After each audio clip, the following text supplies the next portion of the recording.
बिस्मिल्लाहिर्रहमानिर्रहीम। So guys, आज हम स्टडी करेंगे नर्सिंग रिसर्च के बारे में। ठीक है, तो नर्सिंग रिसर्च हम अगर सिर्फ केमियो स्लाइड्स पढ़े तो वो लिमिटेड बन जाती है, और नर्सिंग रिसर्च एक ऐसा सब्जेक्ट है कि ये हमें आगे भी काम आता है और साथ साथ हमें मतलब बहुत जगहों पे काम आ जाता है, तो उसको हम लिमिटेड नहीं समझ सकते। केमियो स्लाइड जो है वो मतलब शॉर्ट शॉर्ट दिए हुए, उसमें मतलब वो इतनी लेंथ ही नहीं है, तो ये कुछ पॉइंट्स है समझने के लिए मैंने लिखे हैं अपने साथ। अच्छा, तो हम इस चीज़ के बारे में बात करते थे कि नर्सिंग रिसर्च है, तो मतलब केमियो स्लाइड से हम उसको कवर नहीं कर सकते सिर्फ, तो इसलिए मैंने कुछ लेक्चर्स जो है वो तैयार किए हुए। मजबूरी के साथ मुझे इस तरह का मेथड अप्लाई करना पड़ता है और आप लोगों के साथ शेयर करना पड़ता है, क्योंकि और रिसोर्सेज नहीं है मेरे पास कि मैं बोर्ड पे या किसी चीज़ पे आपके लिए वो करूँ। इतने रिसोर्सेज है नहीं और टाइम भी ज़्यादा लगता है, तो मैं शायद इसी चीज़ से आपको बताता हूँ। ठीक है, तो नर्सिंग रिसर्च क्या चीज़ होती है और रिसर्च का मतलब क्या है, इसको हम क्यों पढ़ते हैं, नर्सिंग में इसका क्या रोल है, इंशाल्लाह हम सब आगे डिस्कस करेंगे।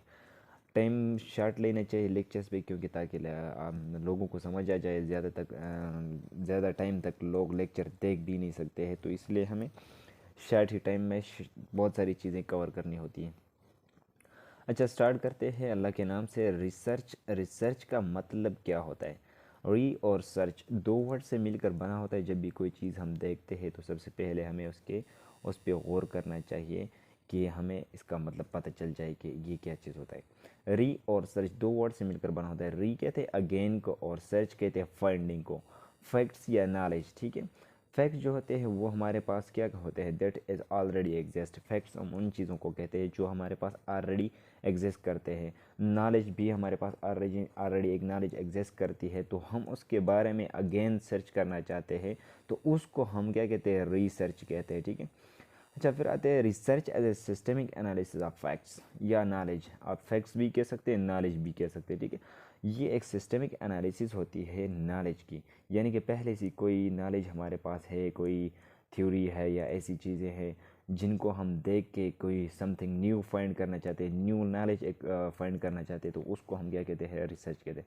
Systemic scientific process to analysis questions, ये भी नर्सिंग की डेफिनेशन हो सकती है कि एक सिस्टमिक और साइंटिफिक प्रोसेस होता है जो हम करते हैं किसके लिए, to analysis the questions, question को एनालाइज करने, उससे हम क्वेश्चंस बनाते हैं और उन क्वेश्चन का फिर हम आंसरिंग करते हैं बाय द पीपल्स या बाय द आपके जो सैम्पल आप लेते हैं, पॉपुलेशन साइज होता है उन लोगों से आप जो लेते हैं।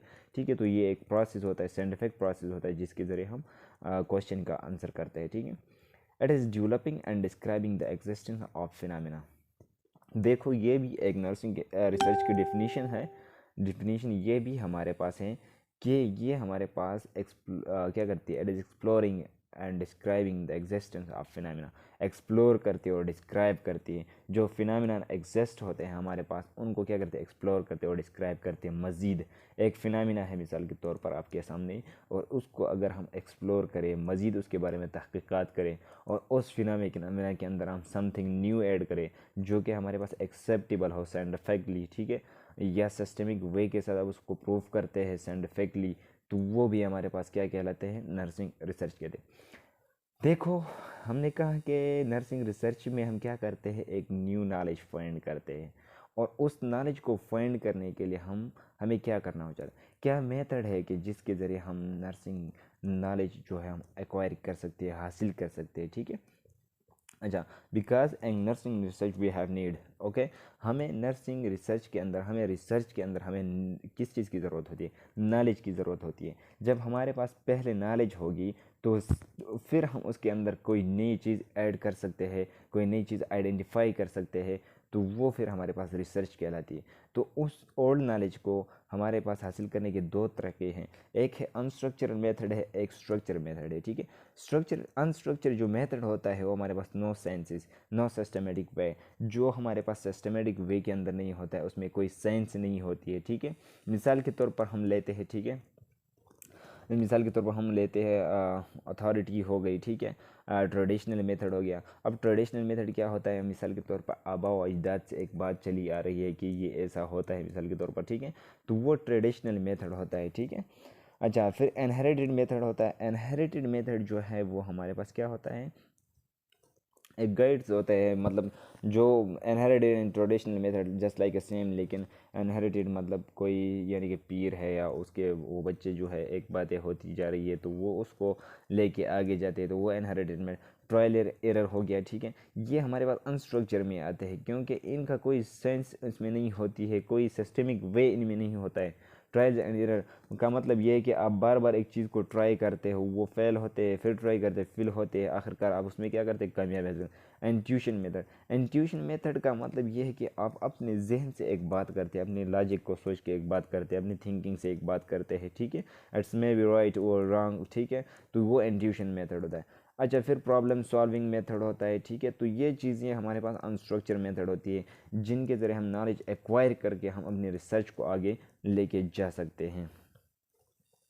अच्छा, फिर आते हैं स्ट्रक्चर मेथड। स्ट्रक्चर मेथड क्या होता है और स्ट्रक्चर मेथड के अंदर हमारे पास क्या क्या चीज़ें इन्वॉल्व होती है वो देखते हैं, ठीक है। अच्छा सॉरी, ये प्रॉब्लम सॉल्विंग मेथड जो था वो हमारे पास स्ट्रक्चर के अंदर आता है, ठीक है। ऐसे मतलब हम पहले प्रॉब्लम आइडेंटिफाई करते हैं, फिर उसको हम क्या करते हैं, सॉल्व करने के एक स्पेसिफिक वे होती है, एक स्पेसिफिक प्रोसेस होता है जिसके ज़रिए हम उस प्रोसेस को सॉल्व करते हैं। तो वो हमारे पास क्या कहते हैं, प्रॉब्लम सॉल्विंग मेथड कहा जाता है। ये स्ट्रक्चर मेथड भी आता है। फिर साइंटिफिक मेथड होता है। साइंटिफिक मेथड के ज़रिए हम क्या करते हैं, उस चीज़ को करते रिसर्च है, ठीक है। हाइस्ट वे है टू आइडेंटिफाई समथिंग, ठीक है, ऐसा लग जिसके ज़रिए हम क्या करते हैं, नॉलेज हासिल कर सकते हैं। तो ये हमारे पास जस्ट लिटिल बिट इंट्रोडक्शन था। अब हम जाते हैं आगे नेक्स्ट पेज पे कि उधर हम क्या एक्सप्लेन करेंगे। This is about the nursing research introduction, okay. अच्छा, स्ट्रक्चर मेथड हम देखते हैं। स्ट्रक्चर मेथड, स्ट्रक्चर मेथड में सबसे पहले हमने कहा था कि प्रॉब्लम सॉल्विंग जो मेथड होता है, और प्रॉब्लम सॉल्विंग में जो मेथड होता है उसको हम स्पेसिफिक वे या स्पेसिफिक प्रोसेस के जरिए उसके कुछ स्पेसिफिक स्टेप्स है, उन स्टेप्स को फॉलो करके हम क्या करते हैं, प्रॉब्लम सॉल्विंग मेथड के ज़रिए हम रिसर्च के नॉलेज एक्वायर कर सकते हैं, ठीक है। तो सबसे पहले हमारे पास आ जाता है प्रॉब्लम डेफिनीशंस। जब भी आप कोई प्रॉब्लम आइडेंटिफाई करते हैं, ठीक है, जब भी सबसे पहले रिसर्च का जो फर्स्ट स्टेप होता है, आप सबसे पहले प्रॉब्लम आइडेंटिफाई करते हैं, ठीक है। उस प्रॉब्लम को आइडेंटिफाई करने के बाद आपने उसको डिफ़ाइन करना है, ठीक है। डिफ़ाइन का मतलब ये है कि आपने उस प्रॉब्लम को समझना है कि हमने इस प्रॉब्लम को लिया है रिसर्च के लिए, तो ये प्रॉब्लम क्या है और उसको हम सॉल्व कर सकते या नहीं कर सकते, उसको हम अचीव कर सकते या नहीं कर सकते। तो सबसे पहले आपने उसको डिफ़ाइन करना है, उसकी मतलब रियलिटी समझना है कि मैंने एक प्रॉब्लम सेलेक्ट किया है और वो प्रॉब्लम जो है वो मैं किस तरह सॉल्व कर सकता हूँ, या ये प्रॉब्लम जो है मैंने आइडेंटिफाई किया है, क्या ये प्रॉब्लम मैं हद तक पहुँचा सकता हूँ या नहीं पहुँचा सकता हूँ। तो सबसे पहले आपने उसको सिंपली डिफ़ाइन करना है, उस पर समझ जाना है। अच्छा, प्रॉब्लम डिफ़ाइन करने के बाद आपने क्या करना है, प्रॉब्लम एनालिसिस करना है, मालूम करना है कि प्रॉब्लम, वो ऑलरेडी बातें मैंने आपको बता दी है कि प्रॉब्लम एनालिसिस, आपने अपने प्रॉब्लम को एनालाइज मज़ीद उसको समझना है, डीप से समझना है, ठीक है। जनरेटिंग प्रॉब्लम सॉल्यूशंस, समझने के बाद आप अपने जहन में सोचोगे कि भाई अब हमने प्रॉब्लम तो डिफ़ाइन कर लिया, हमने प्रॉब्लम आइडेंटिफाई कर लिया, फिर उसको हमने डिफ़ाइन भी किया, फिर हमने उसको मज़ीद डीप से समझ भी लिया। अब हम क्या करेंगे, कोई भी चीज़ दुनिया में जब होती है तो सबसे पहले हम उसके ऊपर गौर करते हैं। कोई भी चीज़ आपके पास मुसीबत आती है तो सबसे पहले वो आपका प्रॉब्लम बन जाता है, फिर आप उसको एनालाइज करते हैं, समझ जाते हैं कि भाई इसको हम क्या करते हैं, डीप से समझते हैं कि प्रॉब्लम क्या है, किस वजह से है, क्या है, मतलब उसके बारे में हम तहकीकात करते हैं, just like problem analysis, you can say that, okay. अच्छा, फिर आप उसकी सॉल्यूशन की तरफ जाते हैं कि अब ये प्रॉब्लम तो हमने एनालाइज किया, डीप से इसको हमने समझा, लेकिन अब कुछ तो हल इसका निकालना चाहिए ना। फिर आप अपनी प्रॉब्लम को क्या करते हैं, सॉल्यूशन निकालते हैं, कोई सॉल्यूशन ढूंढते हैं इसके लिए। फिर एनालिसिस करते हैं आप, ठीक है। एनालिसिस करते हैं खुद से, या पॉजिटिवली करते हैं कुछ लोग, या नेगेटिवली आप एनालाइज करते हो उसको, ठीक है। फिर आप एक सिलेक्शन करते हो, उसमें सेलेक्टिंग के पॉजिटिव सिलेक्शन है या आपकी नेगेटिव सिलेक्शन है, ठीक है। अगर पॉजिटिव सिलेक्शन है तो आपका प्रॉब्लम जो था वो आप सॉल्व करने में कामयाब होंगे, अगर नेगेटिव सिलेक्शन है तो आप नाकाम हो जाएंगे।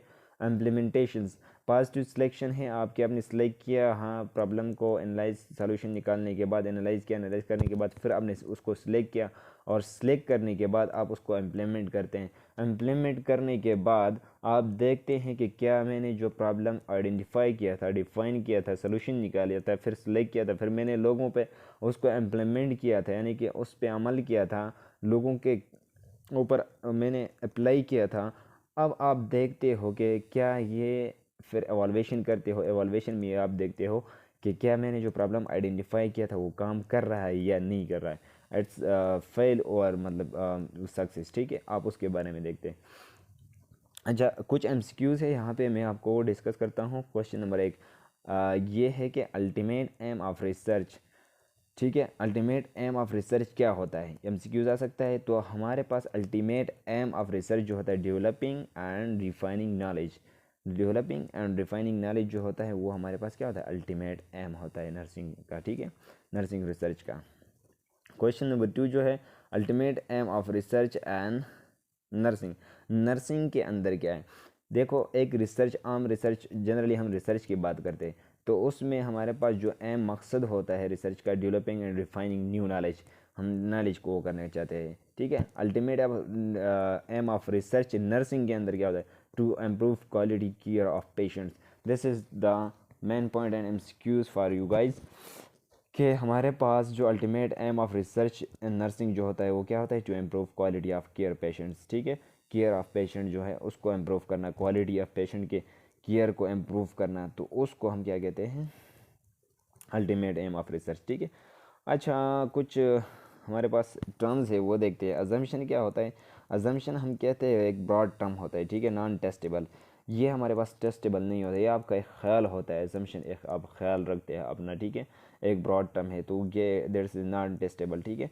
और हाइपोथेसिस जो है हमारे पास एक टेस्टेबल थिंग होता है, ये नैरो टर्म होता है आपका, hypothesis it's can be testable, okay. तो ये हमारे पास कुछ टर्म्स थे वो। अब नेक्स्ट पेज पे जाते हम टाइप्स ऑफ रिसर्च की बात करते हैं, ठीक है। तो केम्यू नोट्स में जो हमारे पास जनरली डायरेक्टली दिया हुआ है कि टाइप्स ऑफ रिसर्च जो है हमारे पास है, क्वांटिटेटिव है, क्वालिटेटिव है, फिर आउटकम रिसर्च है, ठीक है। तो यहाँ पे हम थोड़ा इसको मज़ीद वो करते हैं, खोलते हैं और खोल के देखते हैं कि क्या, किस बेस पे हमने नर्सिंग रिसर्च को डिवाइड किया हुआ है, उसके टाइप्स को, और फिर जो है उसको मतलब उसके कितने टाइप्स है और किस बेस पे है, तो उसको हम अभी लिटल बिट डिस्कस करेंगे, ठीक है, ज़्यादा टाइम मैं आपका नहीं लूँगा। अच्छा, टाइप्स ऑफ रिसर्च दो किस्म के बेस पे हम डिवाइड करते हैं, ठीक है, based on approach of studying variables. देखो, हम दो बेस पे नर्सिंग रिसर्च को हम डिवाइड करते हैं, एक होता है हमारे पास वेरिएबल के बेस पे, हम वेरिएबल के अंदर डिफ्रेंशिएट करना चाहते हैं या वेरिएबल्स को अप्रोच करना चाहते हैं, उस बेस पे हम क्या करते हैं, रिसर्च करते हैं। दूसरा ये है कि हम base on conducting research, research को कंडक्ट करने के लिए वो करते हैं। तो वेरिएबल्स के बेस पे हमारे पास दो तरह के रिसर्च होती है, ठीक है, एक क्वांटिटेटिव होती है, एक क्वालिटेटिव होती है, ठीक है, एक क्या होती है, क्वांटिटेटिव एंड क्वालिटेटिव। अच्छा, फिर हमारे पास कंडक्टिंग रिसर्च बेस के ऊपर हमारे पास दो तरह की रिसर्च होती है, एक बेसिक रिसर्च होती है और एक अप्लाइड रिसर्च होती है, ठीक है। अच्छा, यहाँ पे हम बात करते हैं उसकी क्वांटिटेटिव रिसर्च की, ठीक है, क्वांटिटेटिव रिसर्च क्या होता है ये हम आगे डिस्कस भी कर लेंगे कि what is the quantitative research, what is the qualitative research, फिर इसके लिए डिज़ाइंस वगैरह होते हैं, क्वालिटेटिव डिज़ाइंस, क्वांटिटेटिव डिज़ाइंस, हमारे इन चीज़ों पे हमारे कोर्स के अंदर हमारे पास क्वांटिटेटिव और क्वालिटेटिव है, ठीक है। जस्ट लिटिल बिट हम यहाँ पे टच देंगे इन चीज़ों को, ठीक है। अच्छा, क्वांटिटेटिव रिसर्च जो है inquiry of research problem on the topic on which we study, ठीक है, यानी कि क्वांटिटेटिव जो है इंक्वायरी करते हैं हम एक रिसर्च प्रॉब्लम की, जो टॉपिक हम क्या करते हैं, स्टडी करना चाहते हैं, ठीक है, उसके बेस पे प्रॉब्लम मेयर्ड विद नंबर्स, ठीक है, क्वांटिटेटिव के अंदर हम क्या करते हैं, प्रॉब्लम मेयर्ड करते हैं नंबर के अंदर, ठीक है, using statistical techniques. Statistical techniques हम किधर अप्लाई करते हैं, क्वांटिटेटिव के अंदर। देखो एमसीक्यूज आ सकता है कि स्टैटिस्टिकल टेक्निक्स हम कौन सी रिसर्च के अंदर अप्लाई करते हैं, तो क्वांटिटेटिव के अंदर, ठीक है। अच्छा, यूजिंग स्टैटिस्टिकल टेक्निक्स, अच्छा data collected and numerical form, this is also quantitative, ठीक है। एक्सपेरिमेंटल, ठीक है। अब इसके मेथड जो होते हैं क्या होते हैं, एक्सपेरिमेंटल होती है, नॉन एक्सपेरिमेंटल होती है, हाइपोथेसिस टेस्टिंग होती है, ठीक है, एंड टेस्टिंग हाइपोथेसिस, यानी कि ये सारे हमारे पास क्या आते हैं, क्वांटिटेटिव में आते हैं।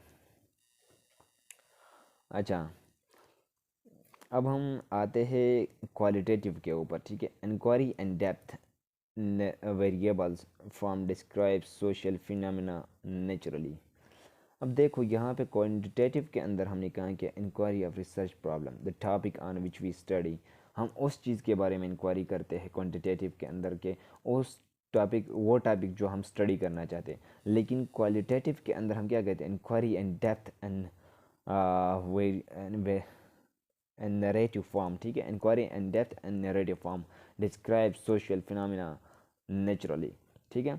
यानी कि क्वालिटेटिव के अंदर आप कोई फिनोमिना को एक्सप्लेन करते हैं, ठीक है। नेचुरली जो फिनोमिना होता है उसको आप एक्सप्लेन करना चाहते हैं, या नरेटिव फॉर्म के अंदर आप किसी चीज़ एक नॉलेज को डेप्थली आप समझना चाहते हो, डेप्थ के अंदर आप समझना चाहते हो, तो वो क्वालिटेटिव हम करते हैं, ठीक है। अच्छा, फिर नेक्स्ट स्टेप जो आता है डिस्क्राइब सोशल्स, ये हमें सोशल्स जो है वो चीज़ें डिस्क्राइब करती है, ठीक है। फिनोमिना नेचुरली हमें डिस्क्राइब करती है, ठीक है।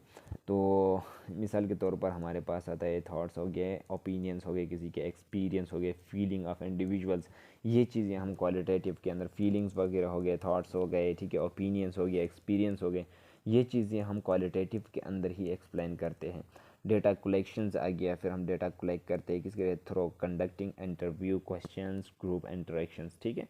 यानी कि इसके डेटा कलेक्शंस के जो मेथड होते हैं क्वालिटेटिव के अंदर वो क्या है, इंटरव्यू के ज़रिए करते हैं, ऑब्जर्वेशन के ज़रिए करते हैं, ग्रुप इंटरेक्शन के ज़रिए करते हैं। तो this is all about qualitative and quantitative.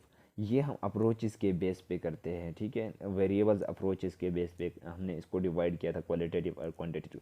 मज़ीद इसके अंदर इसके बारे में हम पढ़ेंगे, नोट्स भी पढ़ेंगे केम्यू के, और जो मैंने जो लेक्चर्स तैयार किए हैं बुक से, कुछ पॉइंट जो है बुक से लिखे हैं, कुछ किसी के लेक्चर से मैंने तैयार किए, तो ये मैं आपके साथ शेयर करना चाहता हूँ।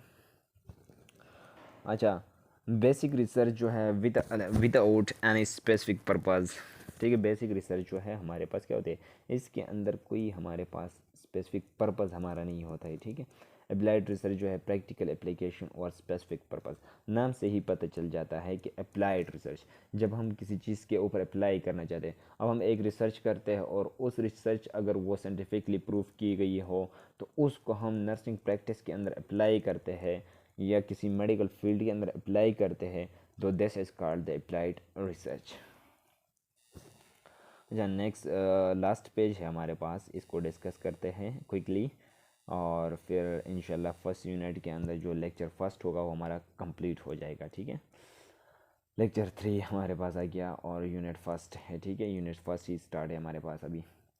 टाइप्स ऑफ रिसर्च, अब हम इसको मज़ीद मतलब मज़ीद हम इसको सीखेंगे, ठीक है। मैंने केम्यू नोट्स रीड किए हुए हैं, आप लोग भी रीड कर लें। मैं इंशाल्लाह केम्यू नोट्स को भी आप लोगों के लिए रीड करूँगा, लेकिन ये पॉइंट्स जो है जो मैंने लिखे हैं वो कवर करती है केम्यू नोट्स के अंदर, जो ये टॉपिक्स है इसको कवर करती है, ठीक है। अच्छा, फिर टाइप्स ऑफ रिसर्च के बारे में अगर हम बात करें तो देखते हैं, टाइप्स ऑफ रिसर्च के बारे में अगर हम बात करें तो दो तरह के होते हैं, हमने कहा कि quantitative and qualitative, on the basis of approach के बेस पे, ठीक है। तो यहाँ पे हम आते हैं, बात करते हैं थोड़ा बहुत इसके बारे में, क्वांटिटेटिव और क्वालिटेटिव के दरमियान हमारे पास डिफरेंस क्या होता है, ठीक है। तो उसी बेस पे हम करते हैं बात। अच्छा, तो सबसे पहले क्वांटिटेटिव को और क्वालिटेटिव को डिफरेंशिएट करते हैं, क्योंकि यहाँ से एमसीक्यूज़ आ सकते हैं हमारे पास, ठीक है। तो इसलिए हम इसको सिंपलीफाई, मैं आपको जूम करता हूँ ये, ताकि आप लोगों को नज़र आ जाए, ठीक है। अच्छा, फर्स्ट पॉइंट ये है कि क्वांटिटेटिव जो रिसर्च होती है वो हमारे पास न्यूमेरिकल फॉर्म में होती है हमेशा, ठीक है। न्यूमेरिकल फॉर्म, ये आपके पास नंबर के फॉर्म में होगी, यानी कि न्यूमेरिकल का मतलब ये होता है कि नंबर के फॉर्म में होगी। और क्वालिटेटिव जो है वो नैरेटिव या डिस्क्रिप्शन के फॉर्म में होगी, ठीक है। यानी कि आपको जब कोई स्टेटमेंट मिलती है, स्टडी डिस्क्राइब दैट थिंग या डिस्क्राइब दैट थिंग, तो इट्स मीन दैट कि वो क्वालिटेटिव है, ठीक है। अच्छा, दूसरी पॉइंट जो है हमारे पास use form for use for to test hypothesis, ठीक है, रिटन स्टेटमेंट प्रॉब्लम्स, ठीक है, यानी कि ये हमारे पास इस्तेमाल होती है किसके लिए, हाइपोथेसिस टेस्ट के लिए, टेस्ट करने के लिए इस्तेमाल होती है। और ये हमारे पास फिनोमिना या नेचुरल डिस्क्रिप्शन एंड डेप्थ के लिए हमारे पास इस्तेमाल होती है, ठीक है। अब थर्ड पॉइंट पे आते हैं, and quantitative research problem focus on which kind of reasoning, ठीक है। क्वांटिटेटिव रिसर्च के अंदर हमारा जो प्रॉब्लम होता है, हम जो प्रॉब्लम आइडेंटिफाई करते हैं, वो हमारे पास फोकस करता है किसके ऊपर, फोकस करता है on focused on which kind of reasoning, हम किस काइंड ऑफ रीजनिंग करते हैं, ठीक है। तो ये इसके ऊपर फोकस करता है। थर्ड पॉइंट इंडक्टिव रीजनिंग, यानी कि ये बात याद रखना कि क्वालिटेटिव के अंदर हमारे पास इंडक्टिव और रीजनिंग होती है। मिसाल के तौर पर मैं आपको मिसाल देता हूँ। इंडक्टिव रीजनिंग क्वालिटेटिव के अंदर हम क्या करते हैं, इंडक्टिव करते हैं, और एक क्वांटिटेटिव के अंदर हम क्या करते हैं, डिडक्टिव रीजनिंग करते हैं, ठीक है। डिडक्टिव एंड इंडक्टिव रीजनिंग, तो डिडक्टिव क्या होते हैं, डिडक्टिव वो होता है कि जिसके अंदर हम जनरल से क्या करते हैं, जनरलाइज से स्पेसिफिक की तरफ चले जाते हैं, ठीक है, जनरल टू स्पेसिफिक चले जाते हैं। मिसाल के तौर पर ये देखें, यहाँ पे मैंने आपके पास जनरलाइज लिखा है, बड़ा सा सर्कल मैंने वो किया है। बड़ा सा सर्कल का मतलब यहाँ पे ये है कि ये एक बड़ा डब्बा है, ठीक है, इसके अंदर बहुत सारी नॉलेज है। तो इस नॉलेज को हम निकालते हैं, इन छोटे छोटे पीसेस में वो करते हैं। तो मतलब ये जो बड़ा पीस था आपके पास, ये जनरलाइज था, ठीक है, आपने उसको स्पेसिफिक करना है। तो this is the quantitative research. कि क्वांटिटेटिव रिसर्च के अंदर हम क्या करते हैं, जनरल टू हमेशा स्पेसिफिक चले जाते हैं, ठीक है, नॉट स्पेसिफिक टू जनरल, ठीक है। तो ये मैंने आपको एग्जांपल दिया है। और यहाँ इंडक्टिव रीजनिंग होती है, ठीक है, ये फोकस करती है हमेशा इंडक्टिव रीजनिंग के ऊपर। जस्ट लाइक मिसाल के तौर पर मैं आपको बता दूँ कि छोटे छोटे चीज़ों के से लेकर आप किस बड़े उसमें चले जाते हैं। मिसाल के तौर पर यहाँ पे जस्ट लाइक मैंने क्वांटिटेटिव में आपको एग्जांपल दिया, ठीक है, एग्जांपल दिया है कि ये छोटे छोटे डब्बे, इन डब्बों को आप एक बड़े डब्बे में बंद करना चाहते हैं, ठीक है, बंद करते हैं। और यानी कि ये छोटे छोटे जो सर्कल ही आपके पास स्पेसिफिक नॉलेज है, ठीक है, इन स्पेसिफिक नॉलेज को आप जनरलाइज कर रहे हो, मोटा मोटा करके बताना चाहते हो। तो this is called the qualitative, ठीक है। तो ये दो एमसीक्यूज आपके पास हो सकते हैं, inductive and deductive. Inductive reasoning हमेशा क्वालिटेटिव में इस्तेमाल होती है, डिडक्टिव हमेशा हमारे पास क्या होती है, क्वांटिटेटिव में इस्तेमाल होती है। So next point 4 number, research design जो होता है हमारे पास क्या होता है, इसके अंदर कुछ हमारे पास स्पेसिफिक डिज़ाइन होते हैं रिसर्च के। हम आगे पढ़ेंगे कि क्वांटिटेटिव रिसर्च डिज़ाइन है और क्वालिटेटिव रिसर्च डिज़ाइन है, तो उनमें कौन कौन से इस्तेमाल होते हैं वो देखते हैं। रिसर्च डिज़ाइन हमारे पास क्वांटिटेटिव के अंदर इस्तेमाल होती है, एक्सपेरिमेंटल होती है, क्वाजी एक्सपेरिमेंटल है, ये जस्ट लाइक ये चीज़ें हैं, ठीक है, क्वाजी एक्सपेरिमेंटल हो गया, नॉन एक्सपेरिमेंटल होती है, कोहर्ट स्टडी होती है, ठीक है। तो ये चीज़ें हम क्वांटिटेटिव के अंदर इस्तेमाल करते हैं। और क्वालिटेटिव रिसर्च के अंदर हमारे पास जो रिसर्च डिज़ाइन होती है उसको हम कहते हैं फिनोमिनोलॉजिकल कहते हैं, एथनोलॉजिकल होती है, एक्शन रिसर्च, ग्राउंडेड थ्योरी होती है। ये चीज़ें हम उसके अंदर क्वालिटेटिव के अंदर अप्लाई करते हैं, ठीक है। सो स्टेप नंबर 5 जो है लास्ट सैंपल होता है। क्वांटिटेटिव के अंदर हमेशा आपके पास जो सैंपल साइज़ होगा वो आपके पास क्या होगा, लार्ज होगा। और क्वालिटेटिव के अंदर आपका सैंपल साइज जो होगा हमेशा क्या होगा, स्मॉल साइज होगा, ठीक है। अच्छा, research based need accurate result, ठीक है, यानी कि small if small can be need accurate result, ठीक है, अगर स्मॉल है हमारे पास तो हमें एक्यूरेट रिजल्ट की ज़रूरत होती है, ठीक है। अच्छा, difficult to collect data, qualitative के अंदर हमारे पास क्या होता है, क्वालिटेटिव रिसर्च के अंदर डेटा कलेक्ट करना हमारे पास क्या होता है, मुश्किल होता है।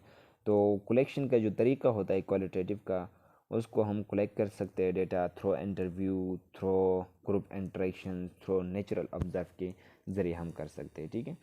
लेकिन 6 पॉइंट यहाँ पे हम अगर डिस्कस करें क्वांटिटेटिव के अंदर, तो easier to collect because numerical होते हैं, ठीक है, क्योंकि हमारे पास ये क्या होते हैं, कलेक्ट करना इजी होते हैं, ये न्यूमेरिकल्स होते हैं, नंबर फॉर्म में होते हैं, आप कलेक्ट कर सकते हो, न्यूमेरिकल फॉर्म में होते हैं।